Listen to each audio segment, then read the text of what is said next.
grab your phone and you go wherever you want to go in the building and record your live, and you're going to make an offer to somebody, to whether that's like for your product, for your service, to like call you. To your OnlyFans, whatever it is. The OnlyFans is not a thing back there, FONZI. Glad to know that you have one, but... Hit me up. No, kidding. Hey, I'm Luis. And this is Luis. And welcome to the Content is Profit podcast. In here, you're going to get the insights, accountability, and drive to create consistently and increase revenue. You'll hear from top entrepreneurs, creators, and anything and everything you need to know about content. All this while having a good time. The goal of this podcast is simple: to entertain, educate, and turn your content into profit. Let's go! Dude, you know what I thought when I was reading the part that says you're going to get the insights, accountability, and try to create consistently? I'm like, and massively. And massively. We should probably add that in the intro. Anyways, huge shout out to everybody that has been coming into the show lately. We've been receiving some love over LinkedIn, Instagram. Thank you so much for reaching out to us and sharing that you are enjoying the show. And if you are not enjoying it, also let us know, because that way we can get better and make sure that the show is the best for you. Absolutely. I think people are liking and enjoying the short form episodes. I know. We're going to do more of these. We're going to lean into this. That's right. We're going to lean in. And anyways, so if you are enjoying it, go ahead and follow the show. Download every single episode. Even if you don't listen to them, just download them. It helps us out. But you better listen, because hopefully, this is our goal, to help you move your business forward and your content forward and your teams forward, so you can do good in the world. That is right. And if you want to connect with us, make sure you follow us on Facebook and Instagram at BIZBROS or Luis D. Camejo or Luis Camejo V. We got the same profile pictures, so it's pretty easy to spot easy both peasy. of us. I'm the handsome one. Yeah, so quick recap. What did we talk about last episode? Last episode, we introduced Papa Hormozi. You know, we have Uncle G, Papa Hormozi. We're looking so for... we're going to have the full-on content family. Full-on content family. But we talked about volume. Volume on content, you know, should you do low volume or high volume? This is pretty interesting, right? We talked about message over the production side of things, which there's a little debate in there. Not ours. We're convinced that, you know, one of those is the solution. So go listen to episode 313 or last one on your feed. What else, Fonz? Yeah, we talk about the new way being the Twitter way. Ooh, the Twitter way. Which is pretty interesting, you know, kind of like the process that Mr. Alex Hormozi uses to, you know, capture his thoughts, and then what comes after to process all that and turn it into massive amounts of content. That's right. We share a little bit of our process and how we change, how we're planning on changing it, and make sure that we can build that habit. Yeah. We also gave a little tip in there that in case you don't use Twitter, how can you implement this in other platforms? That's right. And then we close out the last episode with virality simplified. That's when we actually started. No. We talked about the shorts, white shorts. That's what it was. Yeah. That's what it was. We shared a little clip on Hormozi talking about Gary Vee, how he actually doesn't consume any of the short form content of Gary Vee, yet he still likes him, right? So the authority, the trust, right? That like and know factor is not relatable to whether you consume or not the content, but I think is more relatable to the fact that you're showing up consistently in front of people. That's right. And we talk a little bit about our own concept, which is ART. Authority, relevancy, and trust. So make sure you listen to the previous episode 313 so you can get all those nuggets. And today we're starting with the virality simplified, right? Frameworks. We're diving a little bit more into frameworks. And in this part, Hormozi actually talked about, hey, if I want to learn something, I'm going to go consume it from the best. So he went and consumed an episode of BIZBROS, right? Of Content is Profit. Definitely. Just like the way you're doing. The $1 million shout out. So he actually went and listened to an episode of Mr. Beast, an interview that they did to him where he was talking, you know, about his frameworks, his, you know, well-known obsession for YouTube. Yeah. And one of the things that he said is that, hey, actually virality is pretty simple to kind of like crack on YouTube, right? There's two things that you need to keep in mind. Number one is click-through rate. So pretty much is the rate that people click through your thumbnail, right? Is your thumbnail making a lot of people click on it? That's going to tell YouTube, oh, your video is somewhat interesting. And then watch time. How long are people staying watching your video? The longer they stay watching your video, that's going to indicate YouTube that you have a good piece of content in there, and they're probably going to serve it and show it to more people. If people just drop quickly, guess what? They're not going to recommend it to anybody, because why would they recommend a bad piece of content that is potentially going to drive people away from their platform? So there is a framework from Mr. Beast on virality simplified, click-through rate, and watch time. And what happened is that then Hormozi started kind of transition to sharing what are his frameworks to have that virality within his pieces of content. So you want to go ahead and read the long form one, or you want me to go ahead? No, I can go ahead, right? And before I read the framework that Alex shared, we can share some of ours. So like I remember when we first started, this was a big friction point, because it takes a lot of energy trying to figure out how are you going to stay consistent, right? So if you have to rethink every single time how you're going to do a video, how are you going to record content, or how are you going to write content, it's going to take a lot of energy. And you might be able to do it once or twice, but then the third time, it might be a little bit of a challenge. So this is why frameworks are so valuable, and why we're such fans of this, is because it allows us to stay consistent, right? So we have a framework for the show. It has evolved. It has changed. Absolutely, right? But the initial framework that we started with on Facebook Live, and when we did the 45 Live Challenge public, we had about 100 people in there, and it was awesome. This was the one thing that we shared with, like, people are like, what do I say, right? It's so hard to kind of think about what do I say.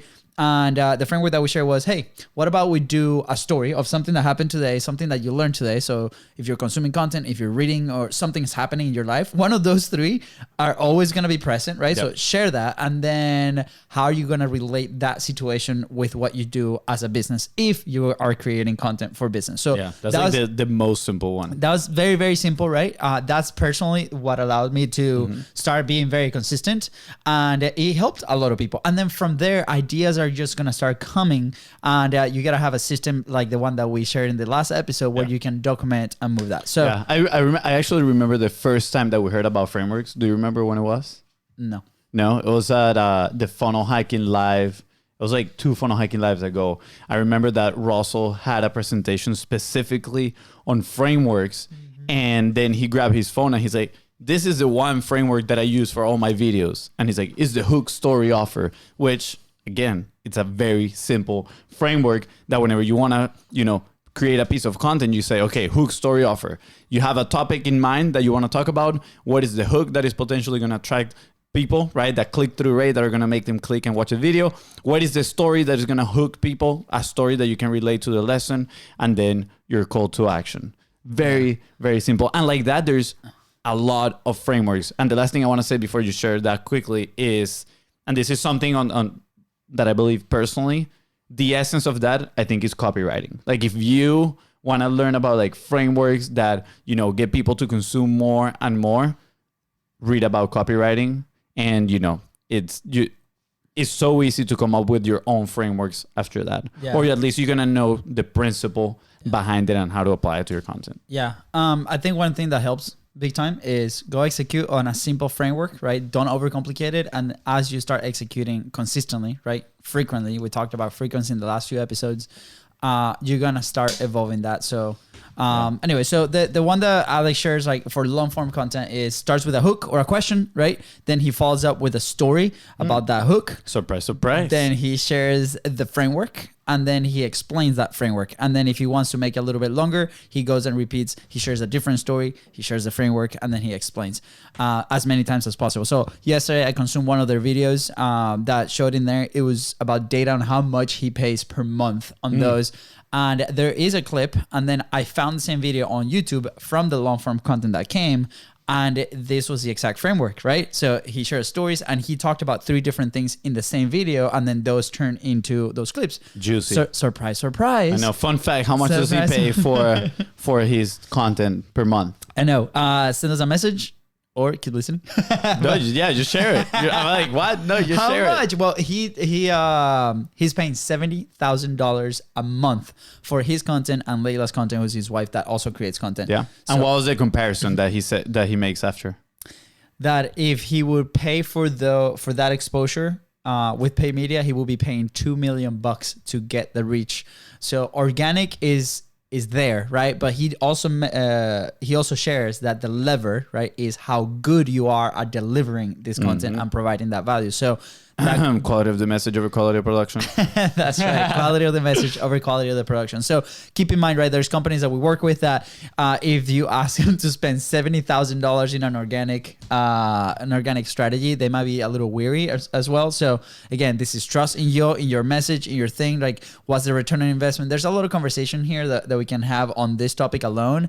But again, you don't have to spend that. But at the end of the day, you can utilize that framework to continue to do that. I think they're putting about 100 and something 160 pieces of content per week every between single him week. and his wife. Yeah, and I have to look at our numbers on how many pieces of content are we doing a week, but it's probably around that topic today because we're in Operation Catch Up. But I think and we're not spending that, by the way. Different frameworks, right? Obviously. Yeah. I think, what I find interesting here that I think people need to get in their mind, especially when it comes to organic content, is getting in the mindset of the long-term game, right?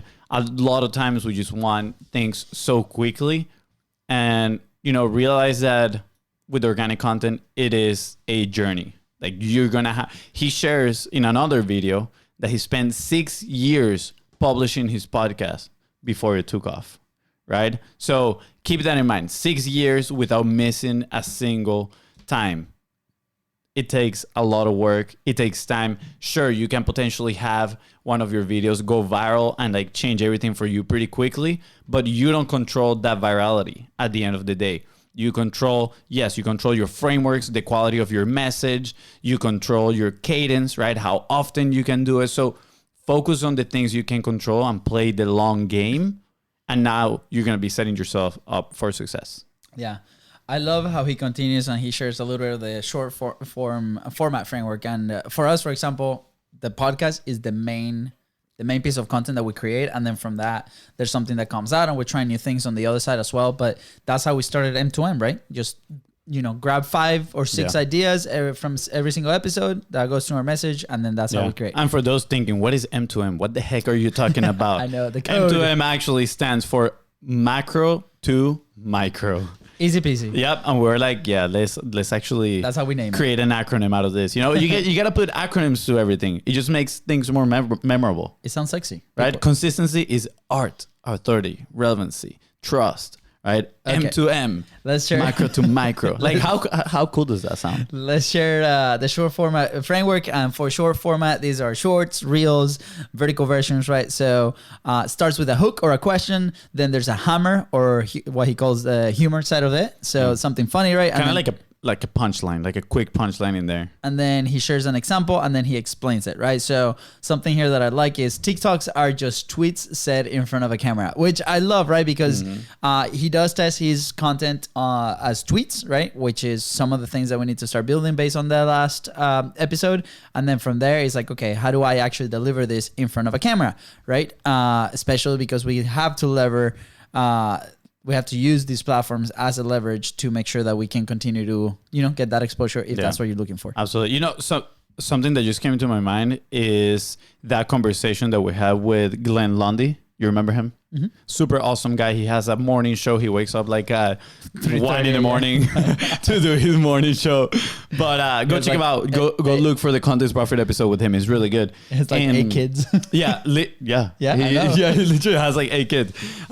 Again, regardless, he's an awesome guy. He produces a lot of content. And I remember something that he tells. He's like, hey, if you find yourself without nothing to say, is because probably you stopped learning. Right. And that is something that I see in Hormozi, man. Like, he is consistently learning. He is consistently thinking, not just consuming, but like thinking and processing his own thoughts and coming with his own conclusions. It is pretty impressive. Right. And personally, I think that has been a factor in our publishing journey as well. Right. Like reading these books and then coming with our own conclusions. Right. Kind of like deconstructing some ideas from other people. And then you attach them together in your own way and you create your own frameworks and your own ideas. That really helps. So that's an invitation for you. If you're thinking, I don't have anything to say, well, are you learning new stuff, right? Are you sitting down and processing some of the information that you've consumed? Or are you having new experiences, right? Because you learn as well from new experiences. Let's say we go mountain biking. I'm sure we're going to have a pretty cool piece of content that we can create out of that, right? So just an invitation to think about that. Yeah, absolutely. I mean, one of the questions, right, when we talk to companies too is, okay, well, what if the CMO or the CEO don't want to be that person, right? There's different solutions that you can come up with. There's teams or people, host of whatever show it is, right? Like, or your content person, they have to constantly be learning about the market, about the messaging, about the things on your, from the people that you serve, right? Yeah. What are the lessons? What are the things? How can we provide value every single time? So whether that's you, as a CEO, whether that's you as a CMO, whether that's a director in there that's in charge of that content, that always needs to happen, right? And this content can manifest in different ways. Video, obviously, you can create that attractive character, but also it can have the same format works for blogs and different formats out there, right? But the thing that we need to be aware of is like, how do we test a message consistently? How do we create volume? Regardless of the medium, and make sure that we can collect those messages and put it out there. So the next thing here is, this is really juicy. This is good. How he went from 20,000 downloads a month to 400,000 podcasts. Okay, you Wow. Yeah, I'm in shock. You got confused. No, you wrote it so wrong. How he went from $20,000. Okay, I'm gonna read it. You do it. Look, and I didn't write it. I'm gonna read it. I'm gonna read it right how it shows right there. He went from 20,000 per month. I did write it wrong. So it is. He went from 20,000 downloads per month to 400,000 downloads per month on podcast listeners. Say That's I'm sorry. what I meant. Say I'm sorry. Let's keep moving, guys. Apologize. No, never apologize. Apologize. Never. All right, guys. All right, Let's show this clip. Wow. We grew the podcast actually recently from like 20,000 a month to 400,000 a month. And a big part of that was just having call to actions. Sounds really dumb, but I wasn't doing it. So do it. So simple. So simple. I love how when he actually said it, he didn't say 20,000 downloads. He said we grew from 20,000 to 400,000 downloads per month. And we were having such a hard time saying that thing. Yeah, clearly he knows his message better than we did. He knows his stuff. But you don't know how to write notes. That's the thing. I think that's pretty impressive. Just by adding call to actions, right? How many of you don't put any call to actions at the end of your videos? I remember the first time we had somebody told us to add a call to action. Do you remember who was it? I remember Myron Golden telling Yes. us, do an offer. Make an offer, Make right? an offer every single time. Make an offer. And I remember, I don't know if this was the same event, but the first time that we actually recorded a Facebook Live video. Do you remember that experience? Yeah, absolutely. I was literally sweating bullets. Sweating bullets, yeah. So we're in this mastermind, and it's about 70 people in the room. And this person comes out and is like, you have to make more offers. Like, how do you make more money? You have to make more offers, right? Yep. You have to put your message out there. You have to ask more in every single time. And they're like, okay, well, guess what? Off the cuff, go ahead and grab your phone and you go wherever you want to go in the building and record your live, and you're going to make an offer to somebody, to whether that's like for your product, for your service, to like call you. To your OnlyFans, whatever it is. The OnlyFans is not a thing back there, FONZI. Glad to know that you have one, but hit me up. Not kidding. But anyway, so they we go out there, and I remember I was also petrified. That was like the first time I was gonna do it. I think I was able to do it a little bit faster than you, but still. I was petrified. Dude. I was walking around like, are these people watching me? And like everybody was on their phones recording, and I was like, they were all probably thinking the same thing. They're like, oh my gosh. But I remember, we ripped that bandage, and the commitment of going live for 45 days came shortly after that. And that was really what changed everything for us here on the content creation, because we were able to stay consistent. Myron, you created 2 monsters that day. I know. And now we're like, I was talking to somebody on a call the other day, and she was telling me how uncomfortable it is for her to record without a camera. And I told her, like, if it's not a camera in front of me, I don't know how to record anymore. I have to have a camera in front of me. Yeah. So, I think the camera, honestly, I feel the cameras are comfort right now. Yeah. Wink. What's up? What's up? How you doing? How you doing? So back to the call to actions again. Make more offers, right? And it doesn't necessarily have to be an offer like, hey, buy my product, right? Here's the list of some of the call to actions that Hormozi uses, right?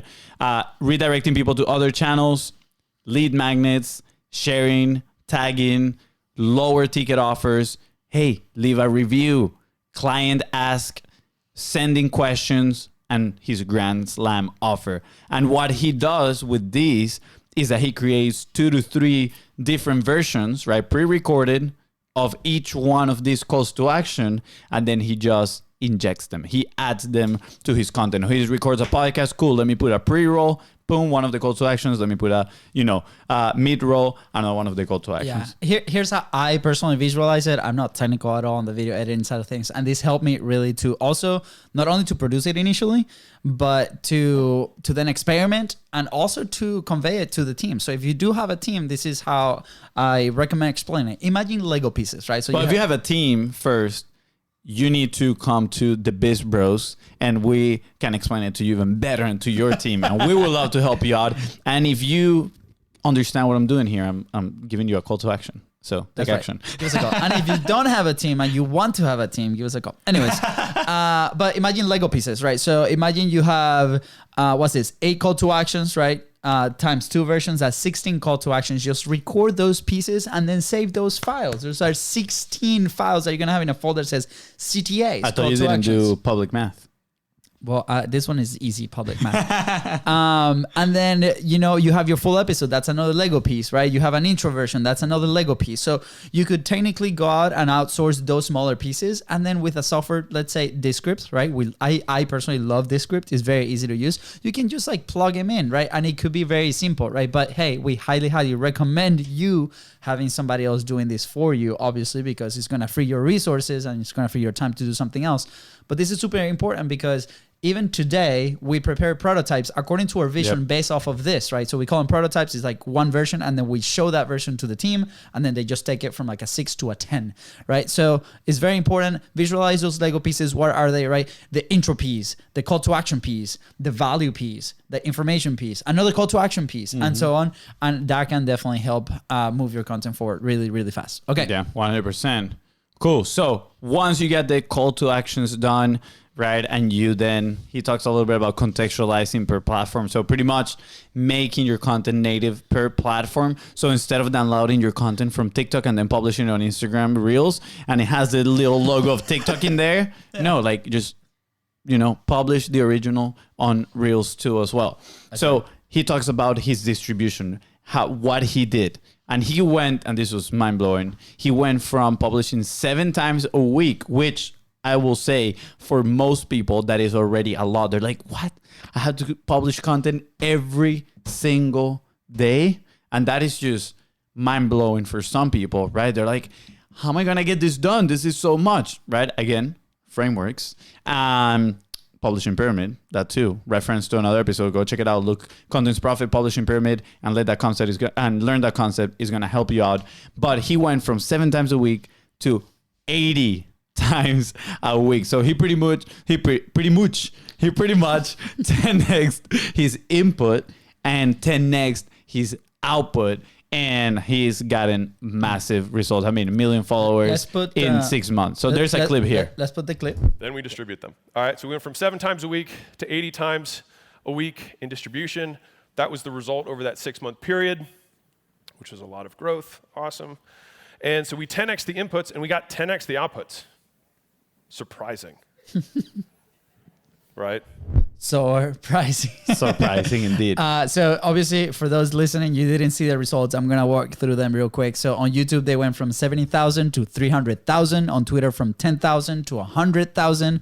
Instagram, 70,000 to 330,000. SEO from 0 to 22,000 a month. TikTok, 10,000 to 280,000. LinkedIn from 0 to 7,000.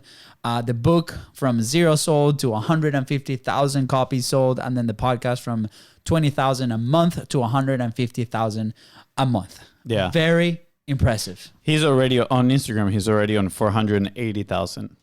480,000. Yeah. And that's like, I feel like it compounds. Like it just starts growing faster and faster and faster the more you go, right? So impressive. Those numbers are absolutely amazing. I mean, he's in here, it says 150,000 per month downloads on his podcast. But while he was, I'm pretty sure he made this slide way earlier because then he said he's at 200,000 on his podcast downloads. So if you're thinking, there's no way in hell I can 10x my output right now. I think it's time for you to stop real quick, meet with your team or meet with yourself if you're the one producing the content, and rethink how you are producing this content. Like, how can you leverage your time, your resources to make sure that you can do this, right? And again, shameless plug, there's a framework called M2M. That's the one that we use here, that we design with our team. It's very simple. It's from a long form of content, dissect those ideas that you're explaining in that long form of content. Yep. You know, what we're doing right now is six ideas from podcast episodes, and then 5 if we record locally.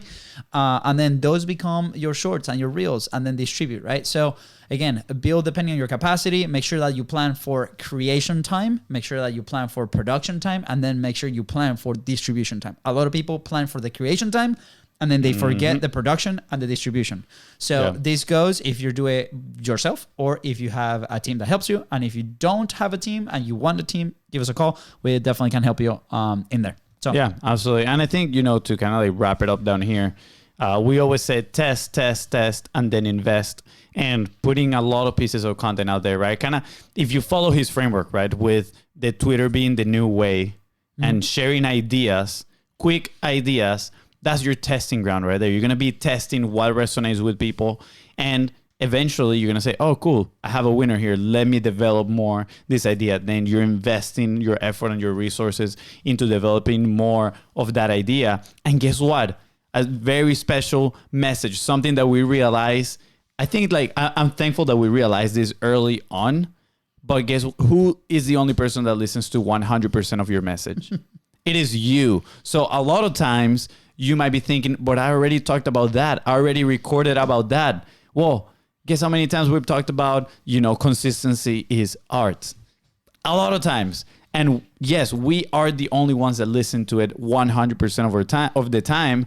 But every time you publish it out there, you might be reaching new audiences, you know, opening the eyes to new people and helping people connect with you. So just because you've done it already doesn't mean that you cannot do it again and talk about it again. And you actually can record one topic in multiple different ways, different types of content. There's so many ways to do it, right? Yeah, lean into that. Yeah, I think if you go over that hurdle of, oh my gosh, like I see my face 24/7. Again, you're the one that does that. We just had a recording earlier with somebody that recorded like 11 pieces, like 11 ideas. 11 podcast episodes. 11 podcast episodes. There you go. And I remember like one of the friction points before we tackled that recording was like, he's just my face all the time. So I think like they brought 2 coaches of their programs to do it. And we're like, it's okay. Like you're the only one seeing this content. You're your brand at the end of the day too. So most people that do this, like they are the brand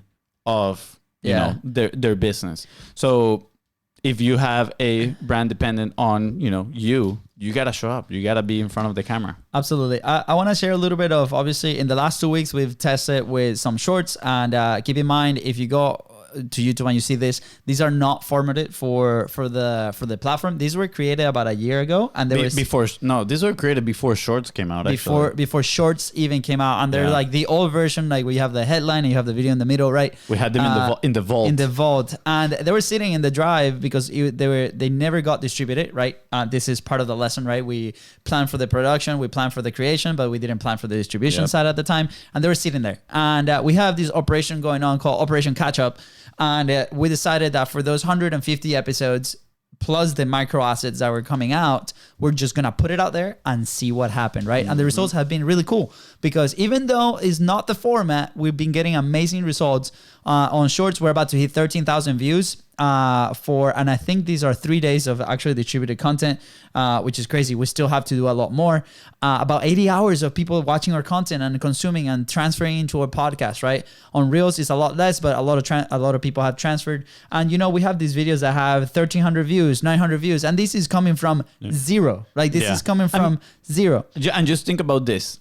Think yourself sitting in a room surrounded by 1,300 people. How scary would that be, right? Like how intimidating would it be to be in front of those people and just like talking to them. That's the same thing. Yes, it might not be 100,000 views. It might not be a million views. But guess what? All those people that have those views, they started, with a lower number as well. And when you think about it, it's like, wow, I'm getting in front of 1,300 people.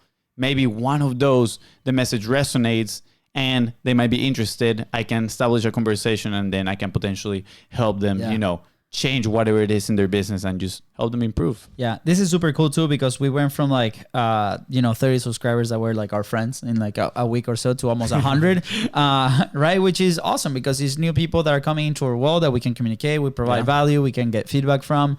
We've been getting messages over LinkedIn, people that have discovered the show and really love it and share that message with us, right? So that's obviously very, very encouraging. So as you do this consistently, it's going to compound, right? So the idea of that, for example, I've been looking at TikTok too, is the same content that we're publishing there on TikTok. It doesn't grab traction as fast, but it's funny because as one video hits, everything else continues to be elevated. And we live this with Brian, one of the people that we work with. He just had a video that went viral. 6.5 million views. Yeah. And every other video out there, I think it was like they were in the single thousands and now they're growing and there's a few on 500,000, 200,000 views. It's so insane. Everything elevates, right? But again, if we don't create and we don't produce and we don't distribute, then that safety net content is never going to be there for when this happens. Then again, there's not going to be content for anybody to consume and to learn about you and to continue and to engage with you. So make sure that you set this up to be able to be consistent. Yeah, absolutely. Then you get every person now has to get in the mindset of just becoming a creator, right? And becoming a creator doesn't mean that you have to, again, create these highly produced videos on YouTube or short documentaries, whatever, right? But become a creator on the sense of like, cool, I'm going to share my message. I'm going to share, the lessons that I've learned or whatever I have to bring out to the world to help them out. And if you get in that mindset, it's just going to be way easier and putting less friction on yourself to create content. So that's the episode. I think before we head out, we're going to leave them with an affirmation so they can repeat in front of the mirror, looking at yourself, kind of like when you're looking at the camera and you're going to tell yourself, I am a creator. I am a creator. Let's go. I am a creator. Let's go. And if you have a team, put them in the room together and be like, we are creators. We are creators. That's true. And if you don't have a team, give us a call. Okay. I think that's the episode. With that said, guys, thank you so much for tuning into the Contents Profit Podcast. Go ahead and follow the show in your favorite podcasting channel and on social media at BIZBROS Co. That is Ran. If today's episode helped you move one step closer towards your goal, please don't forget to hit that subscribe button and leave us an honest review so we can get better. Thank you. See ya. Bye, guys.